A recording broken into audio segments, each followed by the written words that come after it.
ദേശീയ വിദ്യാഭ്യാസ നയം 2020 മുന്നോട്ട് വയ്ക്കുന്ന ത്രിഭാഷാ പദ്ധതിയും നമ്മൾ 68 മുതൽ പിന്തുടർന്നു വരുന്ന ത്രിഭാഷാ പദ്ധതിയും വലിയ വ്യത്യാസമുണ്ട്.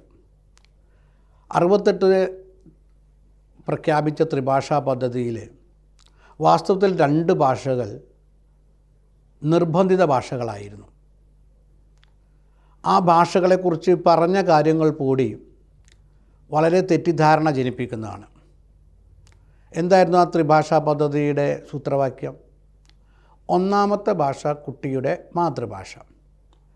കേരളത്തിലാണെങ്കിൽ അത് മലയാളമാകാം, കേരളത്തിലെ ചില പ്രദേശങ്ങളിൽ തമിഴോ കന്നഡയോ ഒക്കെ ആകാം. ഇതാണ് ഒന്നാമത്തെ ഭാഷ. രണ്ടാമത്തെ ഭാഷ പറഞ്ഞത് രാഷ്ട്രഭാഷയായ ഹിന്ദി എന്നാണ്. ഈ ഹിന്ദി മാത്രം രാഷ്ട്രഭാഷയായി പറഞ്ഞത് ആണ് ഭാരതത്തിൽ നിരവധി ഭാഷകളുള്ള ഭാരതത്തിൽ ഒരു ഭാഷയ്ക്ക് അമിത പ്രാധാന്യം നൽകുന്നു, അതിനെ മാത്രം രാഷ്ട്രഭാഷയായി പറയുന്നു.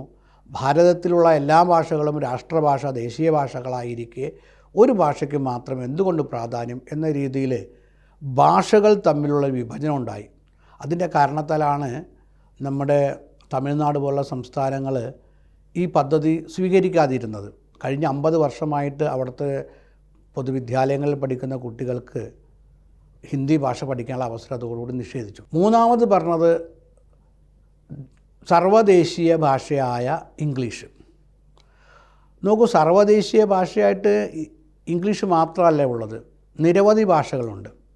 നമ്മുടെ ആൾക്കാർ ഏത് വിദേശ രാജ്യവുമായിട്ടാണോ അവരുടെ തൊഴിൽപരമായിട്ട് മുന്നോട്ട് പോകുന്നത് ആ ഭാഷ പഠിക്കുകയായിരുന്നു എങ്കിൽ ഇംഗ്ലീഷിനേക്കാൾ ഗുണമുണ്ടായിരുന്നു. ഇംഗ്ലീഷ് രാജ്യങ്ങളിലേക്ക് പോകാൻ നമുക്ക് ഇംഗ്ലീഷ് ഭാഷ അനിവാര്യമാണ്. പക്ഷേ ഇന്ന് ലോകത്തെ ഏറ്റവും വികസിതമായ രാജ്യങ്ങളിലെ അധിക രാജ്യങ്ങളുടെയും ഭാഷ വ്യത്യസ്തമായ ഭാഷകളാണ്. ചൈനീസ് ഭാഷയുണ്ട്, ജപ്പാനീസ് ഭാഷയുണ്ട്, കൊറിയൻ ഭാഷയുണ്ട്. നമ്മുടെ നാട്ടിൽ നിന്നും നിരവധി ആൾക്കാർ തൊഴിലിന് വേണ്ടി പോകുന്ന അറബ് രാജ്യങ്ങളിലെ ഭാഷ അറബിയുണ്ട്. ഇന്ന് ശാസ്ത്ര സാങ്കേതിക രംഗത്ത് വളരെയധികം വികസിച്ച് വന്ന ഇസ്രയേലിൻ്റെ ഹിബ്രു ഭാഷയുണ്ട്.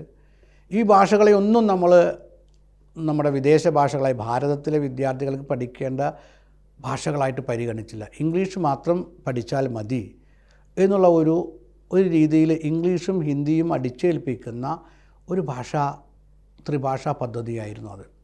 പക്ഷേ 2020 ദേശീയ വിദ്യാഭ്യാസ നയത്തിൽ അവിടെ ത്രിഭാഷാ പദ്ധതി എന്ന് പറയുമ്പോൾ ആ ത്രിഭാഷാ പദ്ധതി അതുവരെ നിലനിന്നിരുന്ന ത്രിഭാഷാ പദ്ധതിയിൽ നിന്നും വളരെ വ്യത്യസ്തമാണ്.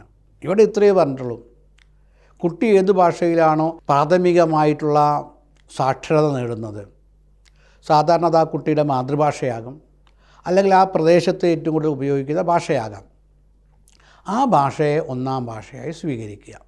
ആ ഭാഷയിൽ തന്നെ ആ കുട്ടിക്ക് പ്രാഥമിക വിദ്യാഭ്യാസവും ലഭ്യമാക്കുക. രണ്ടാമത്തെ ഭാഷയും മൂന്നാമത്തെ ഭാഷയും കുട്ടിയുടെ ഇഷ്ടമാണ്. കുട്ടിക്ക് ഏത് ഭാഷയാണോ കുട്ടിയുടെ സാംസ്കാരിക പശ്ചാത്തലത്തിൽ നിന്നോ കുട്ടിയുടെ സാമൂഹ്യമായിട്ട് അതിൻ്റെ തൊട്ടടുത്തുള്ള ഏതെങ്കിലും ഭാഷ, ഉദാഹരണത്തിന് പാലക്കാടുള്ളൊരു കുട്ടിക്ക് അവർക്ക് ഏറ്റവും കൂടുതൽ സമ്പർക്കം ചെയ്യാൻ സാധിക്കുന്ന മറ്റൊരു ഭാഷയായിട്ട് തമിഴുണ്ട്, ആ തമിഴ് സ്വീകരിക്കാൻ സാധിക്കും. ഹിന്ദി സ്വീകരിക്കണമെന്നില്ല. കുട്ടിക്ക് ഹിന്ദി സ്വീകരിക്കാം, ഏത് ഭാഷയും സ്വീകരിക്കാം, ഇംഗ്ലീഷും സ്വീകരിക്കാം, ജർമ്മനിയും സ്വീകരിക്കാം, 10-40 ഭാഷകളിൽ പറയട്ടെ, ഏത് ഭാഷയും സ്വീകരിക്കാം. മൂന്നാമത്തെ ഭാഷ പറഞ്ഞിരിക്കുന്നത് 1ഉം 2ഉമല്ലാത്ത ഒരു ഭാഷ. 1ഉം 2ഉം ഭാരതീയ ഭാഷകളായിരുന്നുവെങ്കിൽ മൂന്നാമത്തത് വേണമെങ്കിൽ ഒരു ഭാരതീയ ഭാഷയോ മറ്റേതെങ്കിലും ഭാഷയോ സ്വീകരിക്കാം. ഈ 3 ഭാഷകൾ എടുക്കുന്ന സമയത്ത് അതിൽ 2 ഭാഷകൾ ഭാരതീയ ഭാഷകളായിരിക്കണം എന്നാണ് പറയുന്നത്. ഇപ്പോൾ വിവാദമായിരിക്കുന്നത് 3 ഭാഷകളിൽ 2 ഭാഷകൾ ഭാരതീയ ഭാഷകളായിരിക്കണം. അതെന്തുകൊണ്ട്? കാരണം 2 പല കാരണങ്ങളുണ്ട്. ഒന്ന്, ഒരു ഭാരതീയ ഭാഷ പഠിച്ചാൽ അടുത്ത ഭാരതീയ ഭാഷ പഠിക്കാൻ കുട്ടികൾക്ക് വലിയ പ്രയാസമില്ല. കാരണം അത് പല കാര്യങ്ങളും പൊതുവാണ്. പൊതുവായ സ്വരവർണ്ണമാലയാണ്. അതുപോലെ തന്നെ പല വാക്കുകളുടെയും ധാതുക്കൾ ഒന്നു തന്നെയാണ്. അതിൻ്റെ വാക്യഘടന ഏകദേശം ഒന്നുപോലെയാണ്. സമാനതകളുള്ള ഭാഷകളാണ്.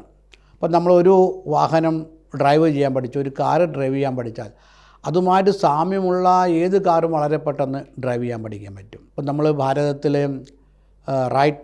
ലെഫ്റ്റ് ഹാൻഡ് ഡ്രൈവിങ്, ചില സ്ഥലത്ത് റൈറ്റ് ഹാൻഡ് ഡ്രൈവിംഗ് ആണ് ഇപ്പോൾ ചില രാജ്യങ്ങളിൽ. വളരെ പെട്ടെന്ന് മാറാൻ ബുദ്ധിമുട്ടാണ്. ഇതുപോലെയാണ് നമുക്കറിയാം, നമ്മുടെ ഭാഷയും ഇംഗ്ലീഷ് ഭാഷയും തന്നെ താരതമ്യം ചെയ്താൽ ഭാരതീയ ഭാഷകളുടെ ഘടന ഒരേപോലെയാണ്. ഇംഗ്ലീഷ് ഭാഷയുടെ ഘടന അതിന് നേർ വിപരീതമാണ്. അപ്പോൾ ഭാരതത്തിലെ ഒന്നിൽ കൂടുതൽ ഭാഷകൾ പഠിക്കാൻ കുട്ടികൾക്ക് വളരെ സൗകര്യമാണ്. ബഹുഭൂരിപക്ഷം കുട്ടികൾ, നമ്മുടെ 5% താഴെ ആൾക്കാർ മാത്രമാണ് വിദേശങ്ങളിലേക്ക് നേരിട്ട് തൊഴിലിനും മറ്റും പോകുന്നത്.